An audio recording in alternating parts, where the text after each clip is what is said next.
اعوذ باللہ من الشیطان الرجیم بسم اللہ الرحمن الرحیم الرجال قوامون علی النساء بما فضل اللہ بعضهم على بعض وبما انفقوا من اموالهم فالصالحات قانتات حافظات للغیب بما حفظ اللہ واللاتی تخافون نشوزهن فعظوهن واهجروهن في المضاجع واضربوهن فإن أطعنكم فلا تبغوا عليهن سبيلا إن الله كان عليا كبيرا وإن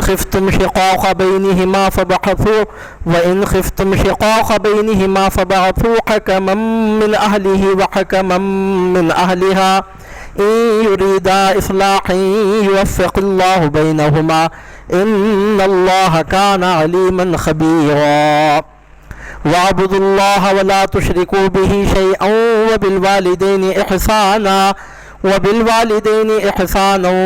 القربى واليتامى والمساكين والجار ذي القربى والجار الجنب والصاحب بالجنب وابن السبيل وما ملكت أيمانكم إن الله لا يحب من كان مختالا فخورا الذين يبخلون ويأمرون الناس بالبخل ويكتمون ما آتاهم الله من فضله وأعتدنا للكافرين عذابا مهينا والذين ينفقون أموالهم رئاء الناس ولا يؤمنون بالله ولا باليوم الآخر ومن يكن الشيطان له قرينا فساء قرينا وماذا عليهم لو آمنوا بالله واليوم الآخر وأنفقوا مما رزقهم الله وكان الله بهم عليما إن الله لا يظلم مثقال ذرة وإن تك حسنة يضاعفها ويؤت من لدنه أجرا عظيما فكيف إذا جئنا من كل أمة بشهيد وجئنا بك على هؤلاء شهيدا يومئذ يود الذين كفروا وعصوا الرسول لو تصوى بهم الأرض ولا يكتمون الله حديثا بارك الله لنا ولكم في القرآن العظيم ونفعنا وإياكم بالآيات والذكر الحكيم إنه تعالى جواد كريم مليك بر رؤوف رحيم رب حليم الحمد لله وكفى وسلام على عباده الذين اصطفى نشهد أن لا إله إلا الله وحده لا شريك له ونشهد أن سيدنا ومولانا محمدا عبده ورسوله أما بعد فقد قال الله تبارك وتعالى في عظمة رسوله وشرف حبيبه فأعوذ بالله من الشيطان الرجيم بسم الله الرحمن الرحيم إن الله وملائكته يصلون على النبي يا أيها الذين آمنوا صلوا عليه وسلموا تسليما اللهم صل وسلم وبارك على حبيبك ونبيك سيدنا ومولانا محمد وعلى آله وأصحابه وأهل بيته وأزواجه وذريته وعترته وحزبه أجمعين چشم اقوام یہ نظارہ ابد تک دیکھے چشم اقوام یہ نظارہ ابد تک دیکھے رفعت شان رفعنا لک ذکرک دیکھے قوت عشق سے ہر پست کو بالا کر دے دہر میں اسم محمد سے اجالا کر دے صلی اللہ علیہ وآلہ وصحبہ وبارک وسلم معزز برادران ملت اسلامیہ اللہ سبحانہ و تعالیٰ کے فضل و کرم سے اس کے حسن توفیق سے آپ ہم یہاں سلسلہ وار درس تفسیر قرآن مجید کی مبارک مقدس پاکیزہ نورانی پرکیف محفل میں جمع ہوئے ہیں سلسلہ وار درس تفسیر قرآن مجید کے ضمن میں منعقد ہونے والی آج کی نشست نمبر 53 ہے نشست نمبر 53 ہے جس میں آپ ہم یہاں آج جمع ہوئے ہیں اور ابھی آپ کے سامنے سورہ نساء کا رکوع نمبر 6 مکمل تلاوت کیا گیا ہے جس کی سماعت کی آپ نے سعادت حاصل کی ہے قبل اس کے کہ اختصار کے ساتھ جامعیت کے ساتھ مضامین قرآن مجید کا بیان ہو، اور قبل اس کے کہ سورہ نساء کے رکوع نمبر 6 کے مضامین کا وضاحتی بیان پیش کیا جائے۔ پہلے ترجمہ سماعت کریں کہ اللہ رب العزت کیا ارشاد فرماتا ہے۔ ارشاد ہوتا ہے، مرد محافظ و نگران ہے عورتوں پر اس وجہ سے کہ فضیلت دی ہے اللہ تعالیٰ نے مردوں کو عورتوں پر، اور اس وجہ سے کہ مرد خرچ کرتے ہیں اپنے مالوں سے تو نیک عورتیں اطاعت گزار ہوتی ہیں، حفاظت کرنے والی ہوتی ہیں غیر حاضری میں اللہ کی حفاظت سے۔ اور وہ عورتیں اندیشہ ہو تمہیں جن کی نافرمانی کا تو پہلے انہیں سمجھاؤ، پھر انہیں الگ کر دو خوابگاہوں سے، پھر مارو انہیں، پھر اگر وہ اطاعت کرنے لگیں تمہاری تو نہ تلاش کرو ان پر راہ، یقیناً اللہ تعالیٰ سب سے بالا سب سے بڑا ہے۔ اور اگر خوف کرو تم ناچاقی کا ان کے درمیان تو مقرر کرو ایک پنچ مرد کے کنبے سے اور ایک پنچ عورت کے کنبے سے، اگر وہ دونوں ارادہ کریں گے صلح کرانے کا تو موافقت پیدا کر دے گا اللہ تعالیٰ میاں بیوی کے درمیان، بے شک اللہ تعالیٰ سب کچھ جاننے والا ہر بات سے خبردار ہے۔ اور عبادت کرو اللہ تعالیٰ کی اور نہ شریک بناؤ اس کے ساتھ کسی کو، اور والدین کے ساتھ اچھا برتاؤ کرو، نیز رشتہ داروں اور یتیموں اور مسکینوں اور پڑوسی جو رشتہ دار ہے اور پڑوسی جو رشتہ دار نہیں، اور ہم مجلس اور مسافر اور جو تمہارے قبضے میں ہیں، بے شک اللہ تعالیٰ پسند نہیں کرتا اس کو جو مغرور ہو، فخر کرنے والا ہو، جو خود بھی بخل کرتے ہیں اور حکم دیتے ہیں لوگوں کو بھی بخل کرنے کا، اور چھپاتے ہیں جو عطا فرمایا ہے انہیں اللہ تعالیٰ نے اپنے فضل و کرم سے، اور تیار کر رکھا ہے ہم نے کافروں کے لیے ذلیل کرنے والا عذاب۔ اور وہ لوگ جو خرچ کرتے ہیں اپنے مال لوگوں کو دکھانے کے لیے اور نہیں ایمان رکھتے اللہ پر اور نہ روز قیامت پر، اور وہ ہو جائے شیطان جس کا ساتھی، پس وہ بہت برا ساتھی ہے۔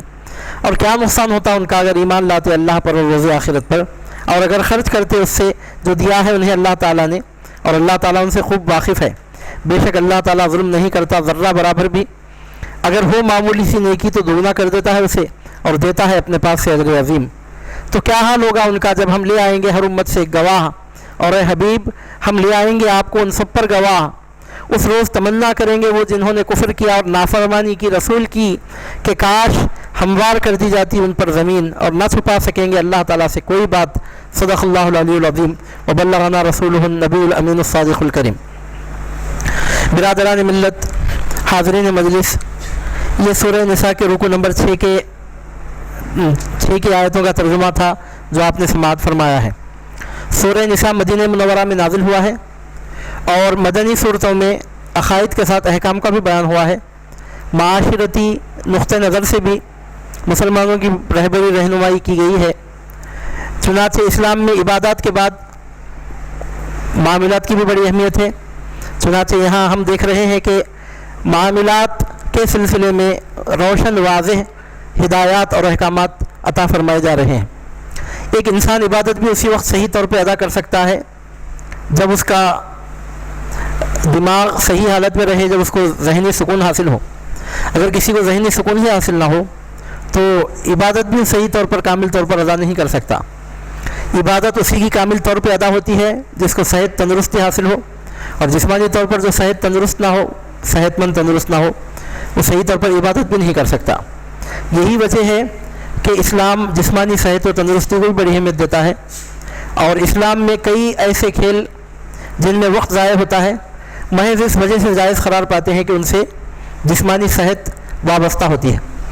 اگر کوئی ایسا کھیل کوئی آدمی کھیل رہا ہے جس سے اس کو جسمانی نقطہ نظر سے صحت تندرستی کے اعتبار سے اگر فائدہ حاصل ہو رہا ہو تو اس کھیل کو اسلام جائز قرار دیتا ہے، اگرچہ کہ اس میں وقت ضائع ہو رہا ہے۔ کیوں کہ اس واسطے کہ انسان کا جسمانی طور پر صحت مند اور تندرست ہونا یہ آخرت کی خوبیوں کے لیے بھی آخرت کی خیر اور آخرت کا کمال حاصل کرنے کے لیے بھی ضروری ہے۔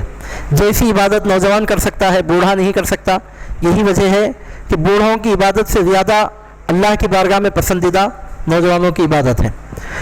اس کے ساتھ ساتھ فزیکل حالت کے ساتھ مینٹل حالت کا بھی بڑا اعتبار کیا جاتا ہے۔ جسمانی صحت اور تندرستی کے ساتھ ذہنی کیفیات کا بھی اس میں بڑا عمل دخل ہوتا ہے کہ جس آدمی کی ذہنی سوچ اور سمجھ اور اس کا ذہنی معاملہ نارمل حالت میں ہوتا ہے تو عبادت بھی بڑی آسانی کے ساتھ انجام دے سکتا ہے۔ انسان کو دنیا میں اس لیے بھیجا گیا ہے کہ وہ عبادت کرے، لیکن اس کے ساتھ اس کو حکم دیا گیا کہ وہ تجارت بھی کرے، اس کے ساتھ اس کو حکم دیا گیا کہ حسب ضرورت صحت تندرستی برقرار رکھنے کے لیے اگر وہ ورزش کر سکتا ہے تو کرے، جسم کو فائدہ پہنچانے کے لیے اگر وقت خرچ ہو رہا ہے تو وقت خرچ کرے۔ اب اس کے ساتھ یہاں پر جو احکام بیان ہو رہے ہیں وہ ایسے احکام ہیں، ایسی ہدایت ہے جن کا تعلق انسان کے ذہن سے ہوتا ہے۔ جو لوگ شادی شدہ ہیں، اگر ان کو گھر میں خوشی اور مسرت حاصل ہو، اگر میاں بیوی آپس میں رضامندی کے ساتھ اچھی زندگی بسر کرنے کی حالت میں ہو، تو دین کا دنیا کا ہر کام وہ پورے کمال کے ساتھ انجام دے سکتے ہیں۔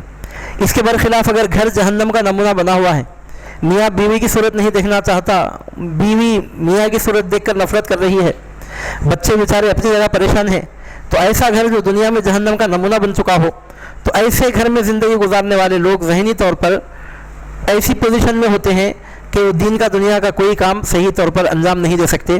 یہی وجہ ہے کہ اسلام ان معاملات میں بھی مکمل رہبری رہنمائی فرماتا ہے، جیسا کہ ابھی آپ نے ترجمے میں سماعت کیا ہے، اس کی وضاحت ہوگی تو کھل کر یہ حقیقت آپ کے سامنے آئے گی اور واضح انداز میں آپ اس حقیقت کو سمجھ سکیں گے۔ اسلام ایک ایسا مذہب ہے جو عبادات کی غیر معمولی اہمیت بتاتا ہے۔ انسان کے مقصد زندگی کے طور پر جس چیز کو اسلام عنوان قرار دیتا ہے وہ عبادت ہی ہے۔ اگر کوئی آدمی ایک دن میں 5 مرتبہ نماز پڑھ لے اور رمضان کا مہینہ ہے روزے رکھ لے، مالدار ہو تو سال میں 1 مرتبہ صحیح طور پر زکوٰۃ دے، صاحب استطاعت ہو حج کر لے اور حرام کاموں سے بچتا رہے، اللہ اس کے رسول کی رضا میں خوشنودی میں زندگی گزارتا رہے، تو وہ انسان نہایت خوش نصیب انسان ہے، اور وہی انسان ایسا انسان ہے جو صحیح معنوں میں انسان کہلانے کے قابل ہے۔ اور وہ انسان ایسا انسان ہے کہ جب اس کی زندگی کا چراغ گل ہوگا تو دنیا سے نامراد ہو کر نہیں جائے گا بلکہ دنیا سے بامراد ہو کر جائے گا، گویا زندگی کا صحیح معنوں میں مقصد اس کو حاصل ہوتا ہے جو اللہ اس کے رسول کی رضا و خوشنودی حاصل کر سکے۔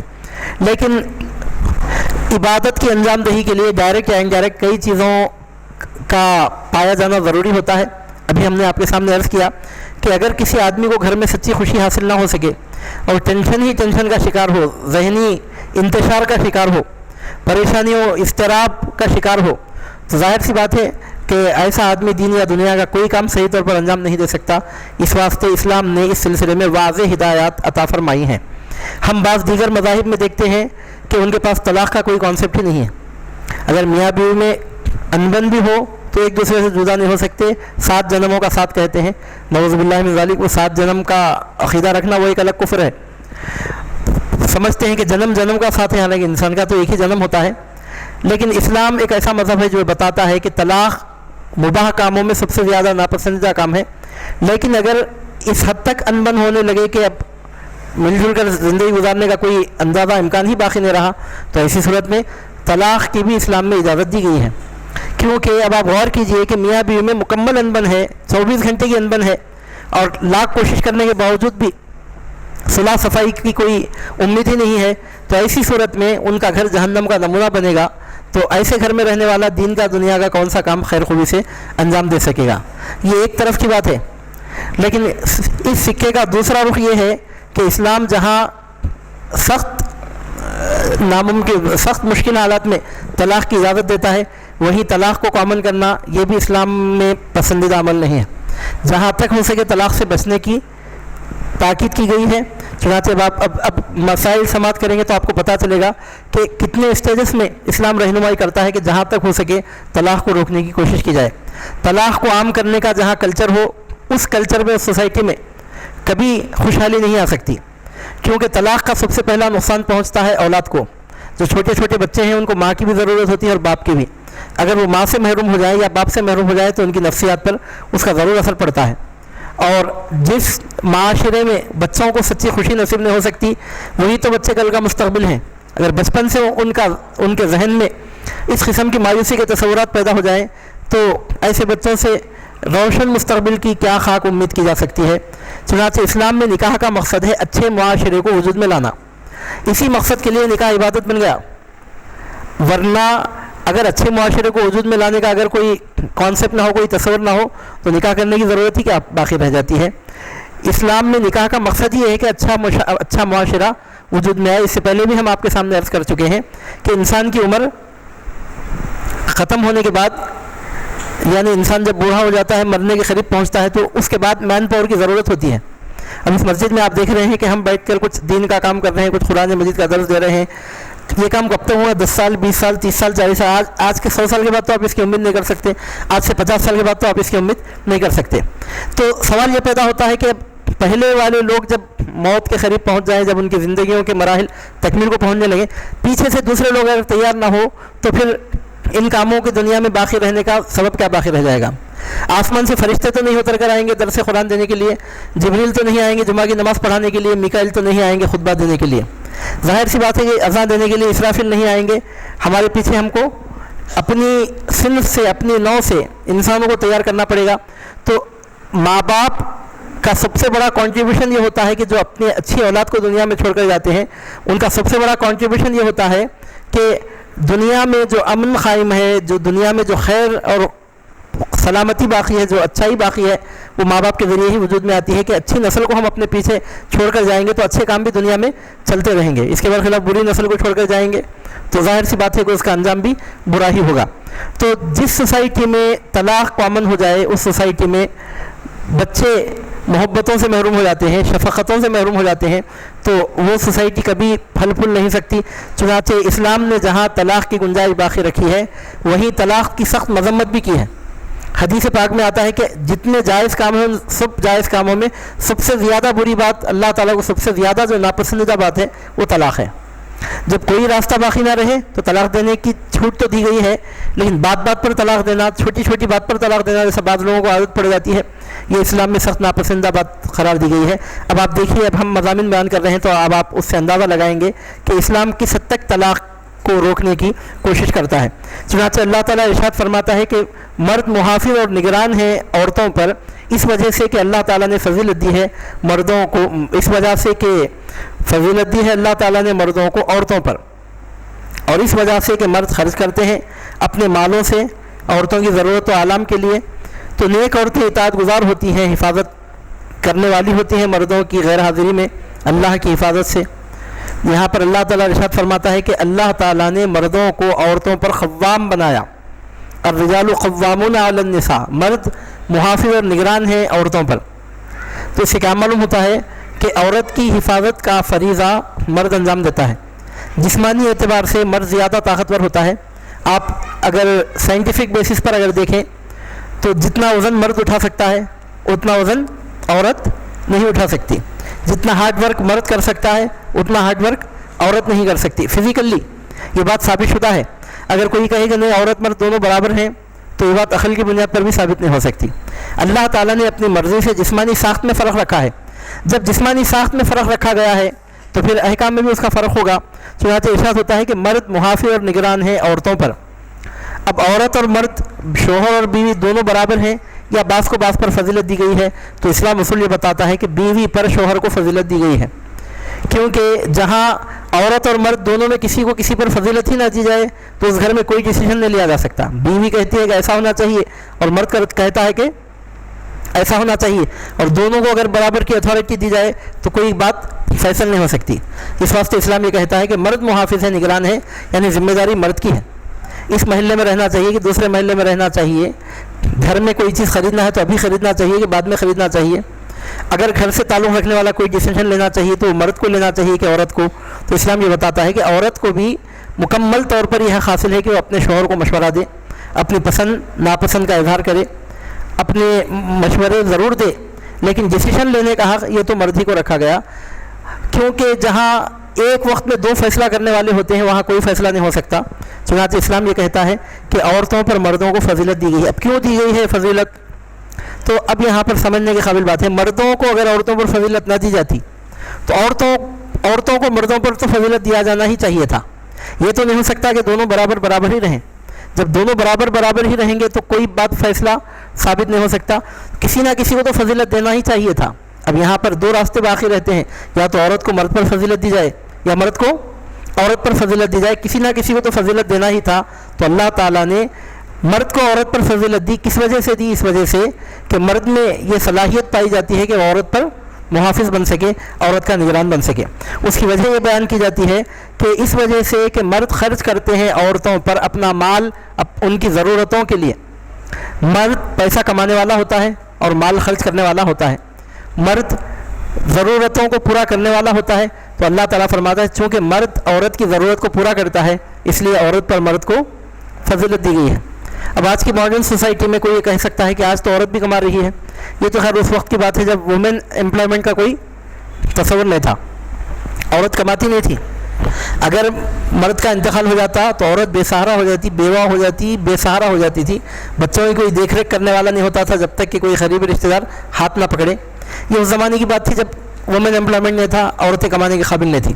لیکن آج کے دور میں ایک نیا انداز دیکھنے کو مل رہا ہے۔ آج کے دور میں تو ہم دیکھتے ہیں کہ مردوں سے زیادہ عورتیں کما رہی ہیں، نوکری وغیرہ کی تلاش میں مرد بھی جاتے ہیں، عورتیں بھی جاتے ہیں، اور مرد اوپن کیٹیگری میں جا کر واپس آتے ہیں اور عورت ریزرویشن کی وجہ سے نوکری لے کر گھر کو واپس آتی ہے، باقاعدہ ان کے لیے سیٹوں میں ریزرویشن ہے اور نوکریاں انجام دے رہی ہیں۔ اور اللہ معاف کرے، بولنا تو نہیں چاہیے مگر جو کڑوا سچ ہے، جو حقیقت ہے، میں آپ کے سامنے پیش کر رہا ہوں۔ کئی ایسے مقامات بھی دیکھنے میں آ رہے ہیں جہاں میں یہ نہیں کہتا کہ ایسا کرنا چاہیے، ایسا کرنا جائز ہے، چل رہا ہے، میں آپ کے سامنے سنا رہا ہوں۔ کئی ایسے مقامات بھی ہیں جہاں مردوں کو نوکری دینے کے بجائے عورتوں کو نوکری دی جا رہی ہے۔ اب اس کے پیچھے کیا کیا جائز ناجائز مقاصد کار فرما ہے اپنی جگہ ہے، ایسا ہو رہا ہے۔ آپ دیکھیں گے ایز اے ریسیپشنسٹ سب سے پہلے عورتوں ہی کو سلیکٹ کیا جاتا ہے، سیکرٹری رکھنے کے لیے عورتوں کو سلیکٹ کیا جاتا ہے۔ وجہ اس کی یہ بتاتے ہیں کہ عورت زیادہ فرما بردار ہوتی ہے۔ خیر یہ تو بات معقول ہے کہ عورت زیادہ فرما بردار ہوتی ہے، یہاں تک تو بات صحیح ہے، لیکن اس کے اور دوسرے ایڈوانٹیجز یا مس یوزز یا مس ایڈوانٹیجز کیا کیا ہیں ہر عقل مند اس کو سمجھ سکتا ہے۔ بلکہ مردوں کے برخلاف عورتوں کو نوکری جلدی مل رہی ہے، دکھانے کے لیے بہت اچھی معقول باتیں بھی پیش کی جا رہی ہیں، واللہ عالم بالصواب بات کہاں تک ہے، لیکن اس کے جائز ناجائز کیا کیا مقاصد ہیں، اس کے پیچھے کیا کیا ہو رہا ہے وہ اللہ بہتر جانتا ہے۔ تو عزیزان محترم، آج کے دور میں ہم دیکھتے ہیں کہ عورت بھی باقاعدہ کما رہی ہے، بلکہ بسا اوقات تو ایسا دیکھنے میں آ رہا ہے کہ شوہر سے زیادہ آمدنی بیوی کی ہے، مرد کم کما رہا ہے، عورت زیادہ کما رہی ہے۔ یا پرانے زمانے میں وومن امپلائمنٹ نہیں بھی تھا تو اس کی ایک بدلی ہوئی شکل پرانے زمانے میں بھی پائی جاتی تھی کہ غریب گھرانے کا لڑکا ہوتا، آدمی ہوتا، شوہر ہوتا جس کی کوئی خاص دولت نہیں ہوتی، اور بیوی دولت مند گھرانے سے تعلق ہوتی اور بیوی دولت مند ہوتی اور شوہر بیچارہ غریب ہوتا۔ تو ایسی صورتیں بھی تو دیکھنے میں آتی ہیں۔ تو اب یہاں کوئی کہنے والا کہہ سکتا ہے کہ ایسی صورت میں بیوی ہی کو قوام بنا دیا جائے کیونکہ وہ مال کما رہی ہے، تو وجہ تو یہی بتائی گئی کہ مرد مال کماتا ہے اس لیے قوام ہے۔ جب عورت مال کما رہی ہے تو اسی کو قوام بنا دیا جانا چاہیے تھا۔ تو ایسا سمجھنا اسلام کے احکام سے ناواقف ہونے کی وجہ سے ہے۔ اسلام میں ہر چیز کے حدود مقرر ہیں۔ عورت اگر کما رہی ہے تو عورت کے کمانے کے باوجود اسلام یہ نہیں کہتا کہ مرد گھر میں بیٹھ کر عورت کی کمائی کھا کر زندگی گزارے، یہ اسلام کی تعلیم نہیں ہے۔ اسلام یہ کہتا ہے کہ مرد کو کمانا ہی چاہیے، اگر عورت کما بھی کو کمانا چاہیے، اور بچوں پر خرچ کرنا اور بیوی کے کھانے رہنے کا انتظام کرنا، اگر عورت کما بھی رہی ہے تو عورت کی ذمہ داری نہیں ہے، یہ ذمہ داری تو بہرحال مرد کی ہی ہے۔ اگر عورت کما رہی ہے تو اس کا مال سیونگ کے طور پر اس کے پاس جمع رہے گا، یا وہ اپنی مرضی سے اگر اپنے شوہر پر اپنے بچوں پر خرچ کرتی ہے اپنی مرضی سے تو بطور ہدیہ ہے، بطور ہبہ کے ہے، اس کی مرضی ہے۔ وہ اگر خرچ کرتی ہے تو اس کی مرضی کی بات ہے، اگر خرچ نہیں کرنا چاہتی تو شوہر کو کوئی حق نہیں ہے کہ اس سے اس کی آمدنی طلب کرے، کیونکہ اپنی بیوی کا اپنے بچوں کا خرچ چلانا یہ عورت کے ذمہ نہیں ہے بلکہ یہ مرضی کے ذمہ ہے۔ تو اسلام میں عورت اگر کما بھی رہی ہے تو گھر کا خرچہ چلانا یہ عورت کے ذمہ نہیں ہے، یہ تو مرد ہی کے ذمہ ہے۔ چنانچہ چونکہ گھر کا خرچ چلانا یہ مرد کے ذمہ قرار دیا گیا ہے، اس واسطے اللہ سبحانہ و تعالیٰ نے مرد کو قوام بنایا ہے۔ اب ذرا آپ تھوڑی دیر کے لیے کامن سینس کی بنیاد پر سوچ کر دیکھیے کہ ایک شخص اپنی آمدنی سے پورے گھر کا خرچ چلا رہا ہے اور وہ شوہر ہے، اور بیوی اگر کما بھی رہی ہے تو گھر کا خرچ چلانا اس کے ذمہ نہیں ہے، اگر چاہے تو اپنی مرضی سے دینا چاہے دے، اگر نہیں بھی دینا چاہیے تو کوئی اسے پوچھ نہیں سکتا۔ تو اب دونوں میں قوام کس کو بنانا چاہیے؟ وہ بیچارہ جو اپنا خون پسینہ ایک کر کے اپنے گھر پر اپنی آمدنی خرچ کر رہا ہے، قوام اس کو ہونا چاہیے، یا قوام اس کو ہونا چاہیے جو گھر میں سکون سے اپنی جگہ بیٹھے گھریلو کام انجام دے رہی ہو، قوام اس کو ہونا چاہیے۔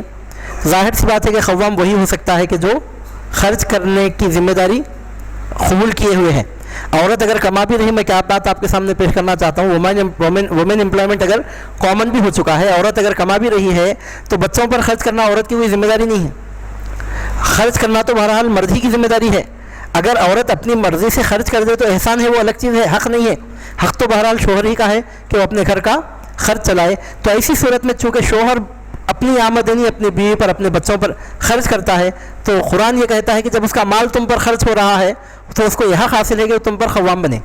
جب تم اس کے ہاتھ کی کمائی کا مال کھا رہے ہو تو مال مفت دل بے رحم کی طرح تم اس کے ساتھ برتاؤ نہیں کر سکتے. جب اس کی کمائی سے تم فائدہ اٹھا رہے ہو تو تم پر بھی انسانی شرافت کے اعتبار سے کچھ ذمہ داریاں عائد ہوتی ہیں. وہ یہ ہے کہ جب تم اس کا مال کھا کر زندگی گزار رہے ہو تو اس کو اپنا حاکم تصور کرو, اس کو اپنا امیر, اپنا نگران, اپنا سرپرست تصور کرو اور اس کو اپنا قوام تسلیم کرو. یہاں بعض لوگ کیا کہتے ہیں کہ یہ تو عورت کو غلام بنا دینے کی بات ہے, عورت کی بیوی کی غلامی کی بات کی جا رہی ہے کہ مرد اس پر قوام بن رہا ہے. آپ مجھے بتائیے اس میں نہ باندی کا لفظ آیا ہے, نہ کنیز کا, نہ لونڈی کا. اسلام یہ نہیں کہہ رہا کہ شوہر مالک ہوتا ہے, بیوی اس کی لونڈی ہوتی ہے, ایسا ہے کیا؟ اسلام یہ نہیں کہتا کہ لونڈی ہوتی ہے, اسلام یہ نہیں کہہ رہا ہے کہ نوکرانی ہوتی ہے. اسلام یہ کہتا ہے کہ مرد عورت پر قوام ہوتا ہے. قوام ہونے سے یہ کب ثابت ہوتا ہے کہ وہ اس کا غلام بن گیا؟ اس کی چھوٹی مثال آپ یوں سمجھیے کہ امام مسجد میں امامت کرتا ہے اور مقتدی اس کے اقتداء میں نماز ادا کرتے ہیں, تو یہ بھی ایک قسم کی اطاعت ہے کہ جب تک وہ رکوع میں نہ جائے کوئی مقتدی رکوع میں نہیں جا سکتا. جب تک وہ رکوع سے اٹھ کر کھڑا نہ ہو جائے کوئی مقتدی رکوع سے اٹھ نہیں سکتا. جب تک وہ سلام نہ پھیرے, وقت کا بادشاہ بھی اگر اقتداء میں ہو تو اس کے سلام پھیرنے سے پہلے سلام پھیر نہیں سکتا. تو یہ ڈسپلن اسلام ہر جگہ قائم رکھنا چاہتا ہے.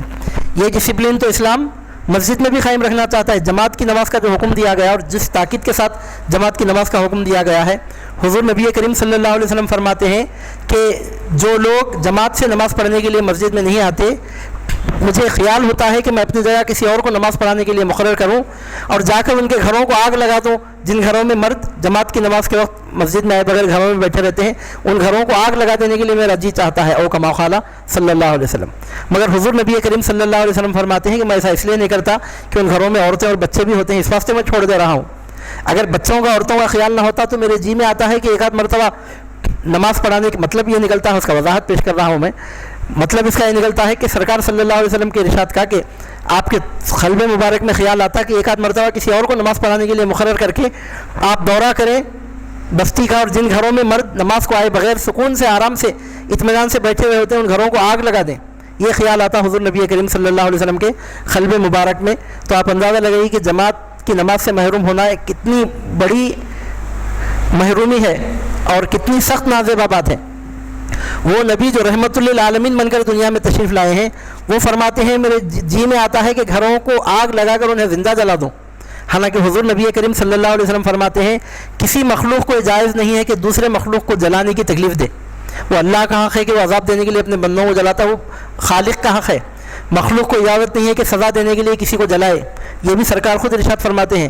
اور دوسری جگہ ارشاد فرماتے ہیں کہ جو لوگ نماز پڑھنے کے لیے مسجد میں نہیں آتے, جماعت سے نماز پڑھنے کے لیے, سرکار فرماتے ہیں جی میں آتا ہے کہ کسی اور کو نماز پڑھانے کے لیے مقرر کر کے جا کر ان کے گھروں کو آگ لگا دوں, وہ زندہ جل جائیں, وہ اس قابل ہیں. ایسا مضمون حضور نبی کریم صلی اللہ علیہ وسلم ارشاد فرماتے ہیں. اب جماعت کی نماز میں ہم دیکھتے کیا ہیں؟ جماعت کی نماز میں یہی تو ہوتا ہے کہ امام کی اطاعت کی جاتی ہے, امام کی اقتداء کی جاتی ہے. لیکن میں آپ سے پوچھتا ہوں کیا اس طرح کی اطاعت کرنے سے پورے مقتدی کا امام کے غلام بن جاتے ہیں؟ نہیں. کیا امام ان کا سب کا آقا مالک بن کر ان کو چاہے تو جا کر بازار میں بیچ کر آ سکتا ہے؟ جہاں اطاعت کی فرما برداری کی بات کی جائے تو وہاں غلامی کی بات کیسے کی جا سکتی ہے؟ اگر کہا جائے کہ بیوی کو شوہر کی اطاعت کرنا چاہیے تو اس کا یہ مطلب کہاں سے نکل گیا کہ بیوی عورت کی غلام بن گئی؟ جب بھی جہاں بھی جو بھی جس کی اطاعت کرے گا کیا اس کا غلام بن جائے گا؟ ہم دیکھتے ہیں کہ کلاس میں ایک ٹیچر آتا ہے, ایک کالج میں یا اسکول میں ایک لیکچرر ایک ٹیچر آتا ہے اور اسٹوڈنٹس اس کی فرما برداری کرتے ہیں, تو کیا اب پورے اسٹوڈنٹس اس کے غلام بن گئے, وہ آقا بن گیا ان کا؟ یہ کون سا بھونڈا تصور ہے اور یہ کیسی عقل مندی کی بات ہے کہ بتایا جا رہا ہے کہ شوہر کو عورت پر فضیلت دی گئی ہے تو اس کے ساتھ ہی سوال کر دیا جاتا ہے یہ تو عورت کو غلام بنا دیا گیا. اگر کسی کو کسی پر نگران بنانا یا کسی کو کسی پر فضیلت دینا اسی کا نام اگر غلامی ہے تو پھر پوری دنیا غلام بن گئی. آپ کسی دکان میں جا کر, کسی کمپنی میں جا کر دیکھتے ہیں کہ ایک مینیجر کے احکام کی تکمیل وہاں کام کرنے والے ملازمین کرتے ہیں, تو کیا سب ان کے غلام بن گئے؟ جہاں بھی فضیلت کی بات کی جائے کیسے کہا جا سکتا ہے کہ غلام بن گئے؟ تو ظاہر سی بات ہے کہ مسجد میں امام جب نماز پڑھانے کے لیے مصلی پہ کھڑا ہوتا ہے, جب تک وہ رکوع میں نہ جائے, وقت کا بادشاہ چیف جسٹس اگر دنیا کا سب سے بڑا کروڑپتی مالدار بھی اگر اس کے پیچھے ٹھہرا ہے تو جب تک امام رکوع میں نہ جائے وہ شخص رکوع میں نہیں جا سکتا. امام کی اطاعت ہے, لیکن اس طرح کی اطاعت کرنے سے امام آقا نہیں بن گیا, مقتدی غلام نہیں بن گئے. وہ ایک ڈسپلن, ایک نظم قائم رکھا گیا, یعنی انسانوں میں ایک دوسرے پر جو نگرانی اور ایک کو دوسرے پر جو فضیلت دی گئی ہے اللہ تعالیٰ کی مرضی سے, اس کا ایک مظاہرہ ہو رہا ہے جماعت کی نماز میں. اور صرف جماعت کی نماز میں نہیں, یہ مظاہرہ ہر جگہ ہوتا ہے. ماں باپ کو اولاد پر آخر فضیلت دی گئی تو اولاد غلام نہیں بن گئی, ماں باپ آقا نہیں بن گئے، ماں باپ ہی ہیں، اولاد ہی ہیں۔ جب شوہر کو بیوی پر فضیلت دی جائے تو ایک ایسا کانسیپٹ ہے کہ جیسے ہی فضیلت کی بات کی جائے تو تانا دے دیا جاتا ہے کہ یہ تو عورت کو غلام بنا دیا گیا۔ عزیزان محترم، چیلنج کیا جاتا ہے اس طرح کی کافرانہ سوچ رکھنے والوں کو۔ پورے قرآن میں یا حدیث میں کہیں ایک جگہ کوئی ایک ایسا لفظ ملا ہو تو لا کر بتائیے کہ بیوی عورت کی غلام باندی ہے، اس کی لونڈی ہے اور اس کا آقا مالک ہے، ایسا لفظ کہیں نہیں ملتا۔ دوسرے مذہبوں میں بتایا جاتا ہے کہ وہ شوہر اس کا بھگوان ہے، وہ پرستش کے قابل ہے، وہ کیا ہے، نعوذ باللہ من ذالک۔ ہمارے پاس تو اس طرح کا کوئی لفظ نہیں بتایا گیا۔ جو لفظ قرآن مجید استعمال فرماتا ہے وہ خوام کا ہے۔ خوام کا مطلب یہ ہے کہ وہ عورت کا محافظ ہے، نگران ہے، عورت کو اس کی بات سننا چاہیے۔ گھر میں ڈیسیشن لینے کا حق کس کو ہے؟ تو اسلام یہ بات ثابت کرتا ہے کہ ڈیسیشن لینے کا حق بیوی کو نہیں بلکہ شوہر کو ہے۔ بیوی کو یہ حق حاصل ہے کہ وہ مشورہ ضرور دے سکتی ہے، اور شوہر اگر اس کے مشورے کو قابل اعتبار سمجھے تو اس پر عمل کرے، یا اگر شوہر اس کے مشورے کو قابل اعتبار نہیں سمجھتا تو بیوی پر ضروری ہے کہ وہ شوہر کا حکم مانے۔ یہ حکم اس لیے دیا گیا کہ کسی نہ کسی پر تو امیر بنانا ضروری ہوتا ہے۔ اگر دونوں میں کسی کو کسی پر امیر نہیں بنایا جائے اور دونوں ایک بات بولیں تو کوئی بات فیصل ہو ہی نہیں سکتی۔ تو اللہ تعالیٰ یہاں فیصلہ سنا رہا ہے کہ مرد محافظ اور نگران ہے عورتوں پر۔ کیوں ہے محافظ اور نگران؟ عورت غلام نہیں ہے، وہ بیوی ہے، لیکن مرد کو فضیلت دی گئی ہے۔ مرد کو اللہ تعالیٰ نے خوام، دونوں برابر نہیں ہیں۔ مرد خوام ہے، بیوی کو مرد اور شوہر کی اطاعت کرنا چاہیے۔ شوہر بیوی کی اطاعت نہیں کرے گا، اس سے محبت کرے گا، اس کا حق ادا کرے گا، لیکن بیوی کو شوہر کی اطاعت کرنا چاہیے کیونکہ وہ خوام ہے۔ کیوں ہے یہ؟ تو ایسی وجہ یہاں پر بیان کی جا رہی ہے کہ ایمان کی اگر چنگاری، ایمان نام کی کوئی چیز اگر کسی کے دل میں باقی ہے، رائی کے دانے کے برابر اگر کسی کے دل میں ایمان پایا جاتا ہے تو اس میں شک ہی نہیں کر سکتا۔ اللہ تعالیٰ فرماتے ہیں فضیلت کیوں دی گئی ہے؟ بما فضل اللہ بعضهم علی بعض۔ اس فضیلت کا نقطہ یہ ہے کہ یہ اس وجہ سے ہے کہ اللہ نے اپنی مرضی سے بعضوں کو بعض پر فضیلت دی ہے۔ اللہ نے فضیلت جب دی ہے تو یہ مخلوق کا حق ہی نہیں کہ اس فضیلت کو چھین سکے۔ چنانچہ موجودہ سوسائٹی میں، موجودہ معاشرے میں، ماڈرن سوسائٹی میں، ماڈرن کلچر میں یہ بات دیکھنے میں آتی ہے کہ بیوی شوہر کو اپنا خوام ماننے کے لیے تیار ہی نہیں ہے۔ چنانچہ ایسے گھرانوں میں انبن بھی زیادہ ہوتی ہے، بلکہ طلاق کی نوبت بھی آتی ہے۔ آپ جا کر دیکھیں، یورپین کنٹریز کا مطالعہ کریں گے تو آپ کو معلوم ہوگا۔ آپ اس طرح کی سوسائٹی کے ممالک کا جائزہ لیں گے تو آپ کو پتہ چلے گا کہ کیسی افراتفری کی زندگی گزر رہی ہے۔ تو عزیزان محترم، اسلام یہ کہتا ہے کہ مرد کو عورت پر خوام بنایا گیا۔ کیوں؟ اللہ نے اپنی مرضی سے بعض کو بعض پر فضیلت دی گئی۔ اس کا یہ مطلب نہیں ہے کہ شوہر کو بالکل چھوٹ دی گئی ہے کہ بیوی کے ساتھ جیسا چاہے برتاؤ کرے، جیسا چاہے معاملہ کرے، ایسا بھی نہیں ہے، بلکہ بیوی کے بھی حقوق مقرر کیے گئے ہیں شوہر پر، باقاعدہ حقوق مقرر ہیں۔ اگر کوئی شوہر اپنے بیوی کے حقوق ادا نہیں کرتا اور وہاں اگر اسلامی حکومت ہو تو عورت کو حق ہے کہ جا کر حاکم کے سامنے شکایت کرے اور حاکم اس پر باقاعدہ کارروائی کرے اور اس پر جو ڈیسیشن لینا چاہے، جو ڈیسیشن لیا جا سکتا ہے، ڈیسیشن لینے کا بھی حاکم کو اختیار دیا گیا ہے۔ مثال کے طور پر اگر اس کے نان نفقے کا انتظام نہیں کرتا، اس کے گھر کا خرچ اگر شوہر نہیں دیتا تو بیوی کو پورا حق ہے کہ اسلامی حکومت ہو تو جا کر اپیل کرے اور حاکم اس کے شوہر کو سخت تاکید کرے کہ اس کا حق ادا کرے۔ تو اس طرح بیوی کے بھی حقوق مقرر کیے گئے ہیں۔ مثال کے طور پر آج کل عام طور پر ایک سوال لوگ آ کر کرتے ہیں، دعا کے تعویذ کے لیے لوگ ہمارے پاس آتے ہیں اور آ کر بولتے ہیں کہ ہماری بچی بڑی پریشانی میں ہے۔ اب داماد کی شکایتوں میں سے ایک شکایت یہ کرتے ہیں، ماں باپ کے گھر کو آنے نہیں دیتا، داماد ماں باپ کے ہمارے گھر کو، ہماری بچی کو آنے نہیں دیتا۔ تو سوال یہ پیدا ہوتا ہے کہ شوہر اگر بیوی کو ماں باپ کے گھر کو جانے سے روکنا چاہے تو کیا روک سکتا ہے کیا؟ تو اسلام میں اس کے بارے میں بتایا گیا، شوہر شادی کرنے کے بعد بیوی کا خدا نہیں بن گیا کہ جو چاہے اپنا حکم اس پر نافذ کرے۔ اسلامی شریعت یہ احکام سناتی ہے کہ کسی شوہر کو حق نہیں ہے کہ اپنی بیوی کو ماں باپ سے ملنے سے روک سکے۔ اگر کوئی شوہر اپنی بیوی کو اس کے ماں باپ سے ملنے سے روک رہا ہے تو اللہ کا سخت نافرمان قرار پاتا ہے۔ بلکہ اسلامی حکومت اگر ہو تو ایسے شوہر کی شکایت باقاعدہ حاکم کے پاس پیش کی جا سکتی ہے، اور اسلامی حکومت ہو تو حاکم بلا کر اس کے شوہر سے دریافت کر سکتا ہے کہ اس کے ماں باپ سے تم ملنے اس کو کیوں نہیں دیتا، اور اگر اس کے باوجود وہ نہ مانے تو حاکم اس کو سزا بھی دے سکتا ہے۔ مثال کے طور پر ایک مسئلہ میں آپ کے سامنے بیان کر رہا ہوں، ایسے سینکڑوں مسائل ہیں کہ بیوی کے جو حقوق مرد پر عائد ہوتے ہیں۔ ایک مثال میں آپ کے سامنے دے رہا ہوں، شکایت کی جاتی ہے کہ شوہر ماں باپ کے گھر کو نہیں بھیجاتا۔ تو عزیزان محترم، یہ نہایت سخت گناہ کی بات ہے کہ شوہر اپنی بیوی کو ماں باپ کے گھر کو نہیں بھیجاتا، لیکن اس کا یہ مطلب نہیں کہ بیوی بھی شوہر کا گھر چھوڑ کر 24 گھنٹے جا کر ماں باپ ہی کے گھر میں بیٹھے. دونوں طرف سے بیلنس کی بات کی گئی ہے. اس بارے میں حکم یہ سنایا گیا کہ عورت اگر اپنے ماں باپ کے گھر کو جانا چاہتی ہے تو برابر جا سکتی ہے. شوہر کو کوئی حق نہیں کہ جانے سے روک سکے, لیکن اس کے لیے وقت مقرر ہے, اور وقت جو مقرر ہے وہ یہ ہے کہ ہفتے میں 1 دن کے لیے شوہر اپنی بیوی کو ماں باپ کے گھر روانہ ضرور کرے. ہفتے میں 1 دن کے لیے. اگر وہ خود نہیں جانا چاہتی اور مطالبہ نہیں کرتی ہے تو خیر معاف ہے. 1 مہینہ کیا 1 سال بھی اگر وہ نہیں گئی, وہ اس کا آپسی معاملہ ہے. اگر اپنی مرضی سے وہ جانا چاہتی ہے تو شوہر کو حق نہیں ہے کہ 7 دن کے بعد بیوی کو اپنے گھر میں روک سکے. آپ بولیں گے اب حق نہیں ہے تو کیا کرنا, تو ویسے سیکولر کنٹری میں تو ہم کچھ نہیں بول سکتے. اسلامی حکومت اگر کسی مقام پر ہو تو حاکم کے پاس جا کر شکایت کرنے کا حق حاصل ہے عورت کو یا عورت کے ماں باپ کو کہ ہمارا داماد ہفتے میں 1 مرتبہ بھی ہماری بیٹی کو ہمارے گھر کو نہیں بھجواتا. اور اگر اسلامی حکومت ہو تو حاکم کو حکم ہے کہ اسی وقت اس کو طلب کرے اور بلا کر اس کو سرزنش کرے کہ ہفتے میں 1 دن ضرور اس کو اس کے ماں باپ کے گھر بھجوائے. اسی طرح اب یہ تو گھر کو بھجوانے کا معاملہ ہے. لوگ اگر شکایت کرتے ہیں کہ 2 مہینے ہو گئے, 4 مہینے ہو گئے, 6 مہینے ہو گئے اور شوہر بیوی کو ماں باپ کے گھر کو جانے نہیں دیتا, جبکہ اسلام یہ کہتا ہے کہ 6 دن جب گزر جائیں تو ہر 6 دن کے گزر جانے کے بعد ہر 7ویں دن بیوی کو یہ حق حاصل ہے کہ وہ اپنے ماں باپ کے گھر کو جا کر 1 دن گزار کر آئے. ہاں رات کو رکنے کے لیے پھر شوہر کی خصوصی اجازت ضروری ہو تو الگ بات ہے, لیکن دن کو تو برابر جا کر آ سکتی ہے, 1 دن پورا گزار کے آ سکتی ہے. شوہر کو کوئی رائٹ نہیں ہے کہ 6 دن ہو جانے کے بعد بیوی کو اس کے ماں باپ کے گھر کو جانے سے وہ روک سکے. اب آپ بتائیے کہ اتنے واضح احکام کی روشنی میں ہم یہ کیسے کہہ سکتے ہیں کہ اسلام عورت پر ظلم کرنے کی بات کرتا ہے. اب رہا ماں باپ کا اپنی بچی سے ملاقات کے لیے آنا, تو بعض گھرانوں میں یہ بھی شکایت ہوتی ہے کہ ہمارا داماد یہ مطالبہ کرتا ہے کہ ہم اپنی بچی سے ملنے کے لیے اس کے گھر کو نہ جائیں, بچی سے ملنے کے لیے ماں باپ نہ آئیں گھر پر. یہ مطالبہ داماد کی جانب سے ہے. تو عزیزان محترم, داماد کوئی خدا نہیں ہے کہ جو چاہے ایک کام اپنی طرف سے مقرر کر دے. اگر وہ نکاح کیا ہے تو شوہر بنا ہے, خدا نہیں بنا. شریعت اس کے ہاتھ میں نہیں دی گئی کہ جو چاہے فیصلے سنائے. شریعت اسلامیہ یہ کہتی ہے کہ کسی شوہر کو یہ حاصل نہیں ہے کہ وہ اپنی بیوی کو اس کے ماں باپ سے ملنے سے روک سکے.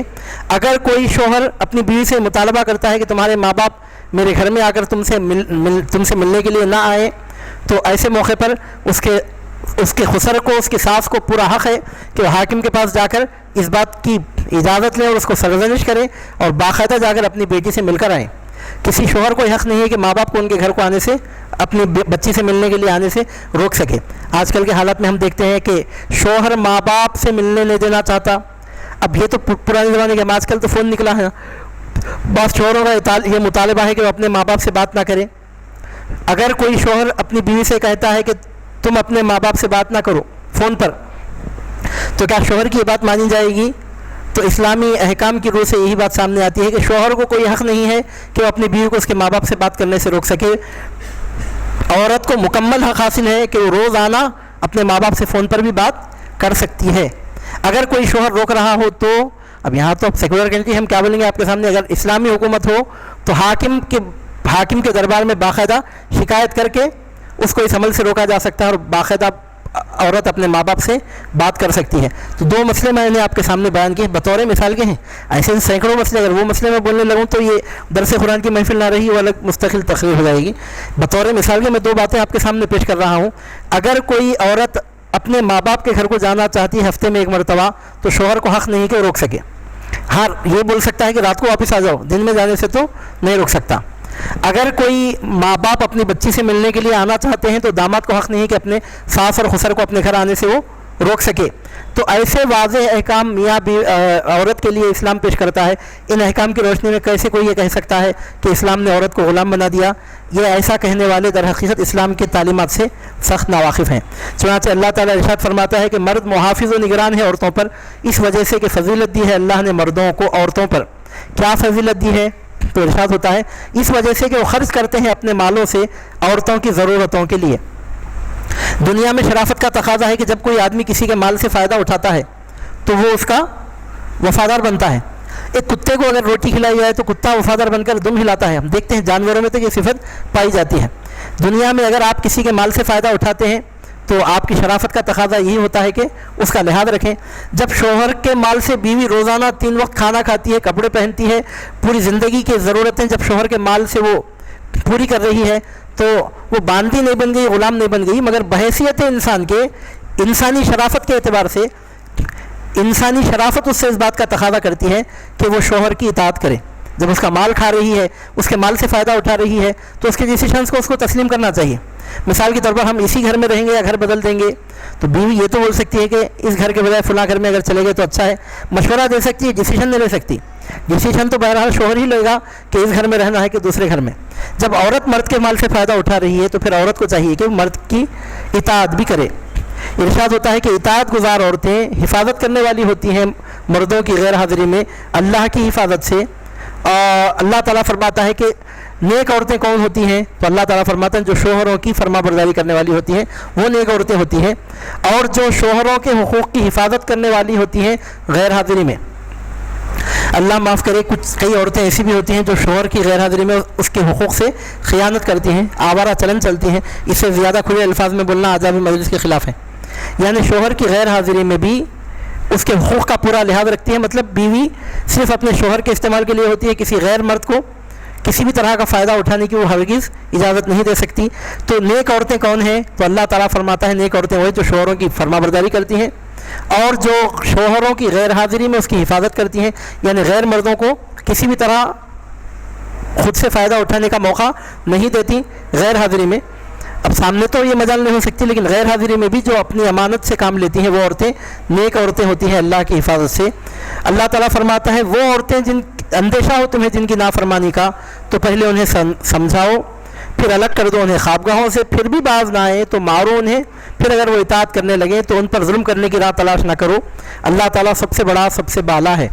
آج کے میڈیا کے دور میں اور اسلام کو بدنام کرنے کی جو سازشیں رچی جا رہی ہیں اس دور میں یہ مسئلہ غیر معمولی اہمیت رکھتا ہے. آج کل میڈیا پر غیر ضروری طور پر یہ سوال اٹھایا جا رہا ہے کہ اسلام نے مرد کو اجازت دی ہے اس بات کی کہ وہ بیوی کو مارے، اور ہم دیکھتے ہیں کہ بعض جاہلوں کا یہ طریقہ ہوتا ہے کہ اپنی بیویوں کو بھینسوں جانوروں کی طرح مارتے پیٹتے بھی ہیں. اب میڈیا پر مسئلہ اچھالا جا رہا ہے کہ اسلام نے خود اجازت دی. دیکھیے آپ سورہ نساء کی آیت نمبر 34 اٹھا کر دیکھ لیجئے کہ کھلے طور پر قرآن میں حکم دیا جا رہا ہے وَضْرِبُوهُنَّ، انہیں مارو. یہ آدھی بات ہے، آگے پیچھے بات کو سمجھے بغیر ایک ہی لفظ پکڑ کر بتا رہے ہیں کہ عورتوں کو مارنے کی اسلام نے اجازت دی ہے. چنانچہ عورتوں پر جو ظلم ہو رہا ہے اس میں اسلام کی تعلیمات کو بھی دخل ہے. اس مسئلے کو بطور خاص میڈیا پر اٹھالا جا رہا ہے، اور جو ہاف نالج جو لوگ ہیں جن کو نہ قرآن سے تعلق ہے نہ حدیث کی تعلیمات سے، نہ کبھی درس قرآن کی محفل میں کبھی بیٹھے، نہ خود عالم ہے نہ کسی عالم دین کی مجلس میں کبھی بیٹھنا ان کو نصیب ہوا، اپنے آپ کو وقت کا علامہ سمجھتے ہیں، پڑھے نہ لکھے، نام محمد فاضل، نہ آگے کا کچھ معلوم نہ پیچھے کا کچھ معلوم، فیصلہ سنانے کے لیے بیٹھے ہیں، نہ وکالت کی ڈگری ہے نہ لا کی دم سے واقف ہیں، اور سپریم کورٹ کی جج کی طرح فیصلہ سنانے کے لیے تیار بیٹھے ہیں.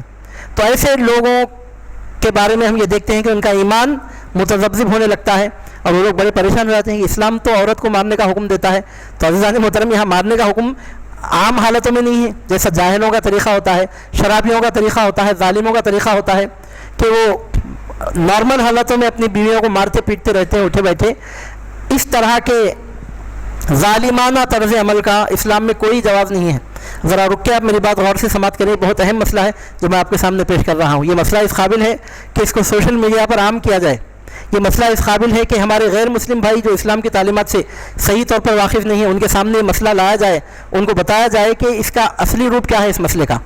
اس کو غلط روپ میں لوگوں کے سامنے پیش کیا جا رہا ہے کہ اسلام میں عورت کو مارنے کا حکم دیا گیا ہے. عورت کو مارنے کا جو حکم دیا گیا ہے وہ نارمل حالت میں نہیں ہے. اللہ تعالیٰ فرماتا ہے کہ اگر تمہیں اندیشہ ہو ان عورتوں کی نافرمانی کا، واللتی تخافون نشوزہن، اگر بیوی نشوز کر رہی ہے، نشوز کس کو کہتے ہیں؟ نشوز کا مطلب ہوتا ہے غرور اور نفرت کی وجہ سے بیوی عورت کی بات نہیں مانتی. نشوز کا یہ مطلب ہے یعنی عورت میں اتنا غرور کا سودا سر میں سمایا ہوا ہے کہ وہ شوہر کو نفرت کی نظر سے دیکھ رہی ہے، اس کی بات نہیں مان رہی ہے. اب ایسی صورت میں، ایسی سخت صورتحال میں بطور دعا کے اگر اس کی اجازت دی گئی ہے تو اس میں کیا غلط بات ہے؟ اور مارنے کا جو یہاں حکم دیا جا رہا ہے غیر مشروط طور پر جیسا چاہے مارو پیٹو، یہ مطلب نہیں ہے، بلکہ اس کے لیے باقاعدہ ہدایت دی گئی ہے کہ ایسی مار نہ ہو جس سے جسم پر چوٹ آئے، جسم پر چوٹ آئے ایسی مار نہ ہو. اور پھر مارنے کا جو حکم دیا گیا سر پر یا چہرے پر یا گردن پر مارنے کی اجازت نہیں ہے. کسی کو مارنے کی اجازت نہیں ہے، مجرموں کو بھی مارنے کی اجازت نہیں ہے چہرے پر اور گردن پر کسی حال میں. نہ اساتذہ کو حکم ہے کہ وہ طلبہ کو چہرے پر گردن پر مارے، نہ شوہر کو حکم ہے کہ بیوی کو مارے، نہ حاکموں کو حکم ہے کہ وہ مجرموں کو مارے، کیونکہ ہر انسان کا چہرہ اللہ تعالیٰ اپنے ہاتھ سے بناتا ہے۔ حد تو یہ ہے کہ اسلام میں کسی جانور کے بھی چہرے پر مارنے کی اجازت نہیں ہے۔ اگر کوئی آدمی کسی جانور کے بھی چہرے پر مارتا ہے تو آخرت میں باقاعدہ اس کی پوچھ بھی ہے، اس کا بدلہ بھی ہے۔ اگر کسی جانور کے منہ پر بھی اگر کوئی مارتا ہے تو وہ بھی ایسا گناہگار ہوتا ہے کہ آخرت میں پکڑ سے بچ نہیں سکتا۔ تو یہاں مارنے کا جو حکم دیا جا رہا ہے اس کے لیے روشن ہدایت ہے۔ ایک ہدایت یہ ہے کہ ایسا مارنا ہو جس سے جسم پر چوٹ آئے، دوسری ہدایت یہ ہے کہ چہرے پر نہ مارے، تیسری ہدایت یہ ہے کہ گردن پہ نہ مارے، اور اصل بات جو یہاں سب سے اہم نقطہ جو پکڑنے کا ہے وہ نارمل حالت میں مارنے کا حکم نہیں ہے۔ جب وہ نشوز کریں، یعنی شوہر کو نفرت کی نظر سے دیکھ کر تکبر کی وجہ سے نافرمانی کریں، تو ایسی سخت حالت میں اگر ایک آدھ مار پیٹھ پر یا ہاتھ پر اگر شوہر مار دے، چہرے پر، گردن پر، سر پر مارنے کی بات نہیں، ہاتھ پر یا پیٹھ پر مار بھی اس طرح کا مار کے جسم پر چوٹ نہ آئے، تو اب جب شوہر سے بیوی اس حد تک نفرت کر رہی ہے اور اس حد تک وہ نافرمان بن چکی ہے، تو بطور علاج کے اس کو مارنے کی اگر اجازت دی گئی تو اس میں کیا ہنگامہ کر دینے کی بات ہے؟ میں آپ سے پوچھتا ہوں، کیا پولیس ڈپارٹمنٹ میں مجرموں کو نہیں مارا جاتا؟ حالانکہ وہ جو مار پیٹ ہو رہی ہے اسلام میں اس کی تو اجازت ہی نہیں۔ اور آج کل جو لوگ عورتوں کو بہانہ بنا کر اسلام کو بدنام کرنے کی کوشش کرتے ہیں، جن طاقتوں کی جانب سے سوال اٹھایا جا رہا ہے، آپ ان کے بارے میں دیکھیے کہ وہ لوگ تو اتنا ظلم انسانیت پہ کرتے ہیں کہ ایک شخص جرم ہی نہیں کیا اور اس کو لے جا کر اس کو اتنا مارتے پیٹتے ہیں کہ وہ جرم کیے بغیر جرم کو قبول لیتا ہے، پھر اس پر پورا باقاعدہ مجرم کی طرح پورے سزا اس پر نافذ کی جا رہی ہے۔ ایسے لوگ یہ کہتے ہیں کہ بیوی کو اگر شوہر مارے تو یہ ظلم ہو گیا۔ تو میں آپ سے پوچھتا ہوں کہ مارنا اگر ظلم ہے تو پھر کسی کو اجازت ہی نہیں ہونا چاہیے کہ کسی کو مارے۔ میں آپ سے ایک بیسک سوال کرتا ہوں، حاکم کو اجازت ہے کہ نہیں ہے کہ مجرم کو مارے؟ اب ایک شخص چوری کرتے ہوئے پکڑا گیا تو اس کو ایک دو مار مارنا غلط ہے کیا؟ جب چور کو دو مار مارنا غلط نہیں ہے، جب حاکم کو اختیار ہے کہ وہ مجرم کو جرم سے روکنے کے لیے جب وہ مار سکتا ہے، تو شوہر کو اگر یہ اجازت دے دی جائے کہ وہ بیوی کو نشوز کے موقع پر ایک دو مار کر اس کی سختی کو اگر کم کر سکے، تو اس میں بے انصافی کا یا ظلم کا یا ہیومن رائٹس کے خلاف ایسا کون سا طوفان آ گیا کہ اس کو آپ انسانیت کے دائرے ہی سے خارج کر دیں؟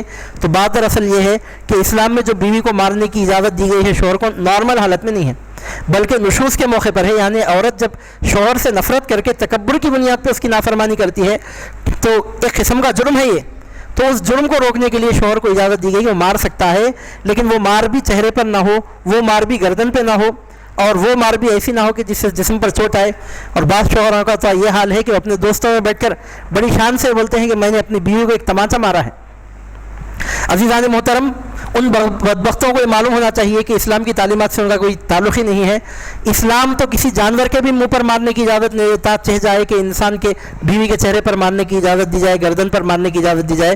تو بہرحال اس مسئلے کو بڑی اہمیت کے ساتھ سمجھنا چاہیے آج کے دور میں، بطور خاص چونکہ سوشل میڈیا وغیرہ پر اس مسئلے کو غلط انداز میں، غلط رنگ میں پیش کیا جا رہا ہے، اور ہمارے بھولے بھالے لوگ، جیسا میں نے ابھی آپ کے سامنے کہا کہ پڑھے نہ لکھے نام محمد فاضل، نہ اسلام کے احکام سے ان کو کوئی تعلق، نہ علم دین کی محفلوں سے ان کا کوئی تعلق، شاید اسی لیے حضور نبی کریم صلی اللہ علیہ وسلم نے فرمایا تھا عالم بنو، سرکار فرماتے عالم بنو، عالم نہیں بن سکے تو طالب علم بنو، طالب علم بھی نہیں بنے تو علم کے سننے والے بنو، یہ بھی نہیں بنے تو ہلاک ہو جاؤ گے، او کما قال صلی اللہ علیہ وسلم۔ اب پورے عالم بن جانا، پوری اپنی زندگی کا ایک بڑا حصہ لگا کر عالم بن جانا، یہ ہر ایک کے لیے ناممکن ہے۔ عالم نہیں بن سکتے تو کیا ہوا؟ طالب علم بن جاؤ۔ مکمل طور پر اگر تم عالم نہیں بنے تو جتنا علم حاصل کر سکتے ہو تھوڑا بہت حاصل کرو، اتنا بھی نہیں ہو سکا تو علم سننے والے تو بنو، درس قرآن کی محفل ہو رہی تو آ کر بیٹھو تو صحیح کہ مارنے کا جو حکم دیا گیا ہے کس تناظر میں اس کا حکم دیا گیا ہے اور کن شرائط کے ساتھ، کن خیوط کے ساتھ اس کی اجازت دی گئی ہے۔ نہ عالم ہے، نہ متعلم ہے، نہ سامع علم ہے، میڈیا پر غیروں کی جانب سے سنائے گئے کلپ سن کر آپ آ کر ہم پر فیصلہ ہمارے سر پر تھوپ رہے ہیں۔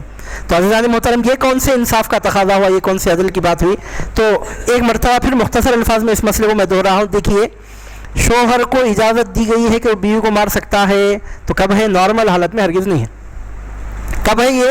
جب بیوی غرور اور نفرت کی بنیاد پر شوہر کی نافرمانی کر رہی ہے تو جرم ہے یہ، اور مجرم کو اس کے جرم سے باز رکھنے کے لیے مارنے کی تو ہر انسانی سوسائٹی میں اجازت ہے، ہر انسانی کلچر میں، ہر ملک کے سویلائزیشن میں مجرم کو جرم سے روکنے کے لیے مارنے کی اجازت دی گئی ہے۔ تو جرم ہے بیوی کا کہ وہ بیوی ہونے کے باوجود اپنے شوہر کو نفرت کی نظر سے دیکھ رہی ہے اور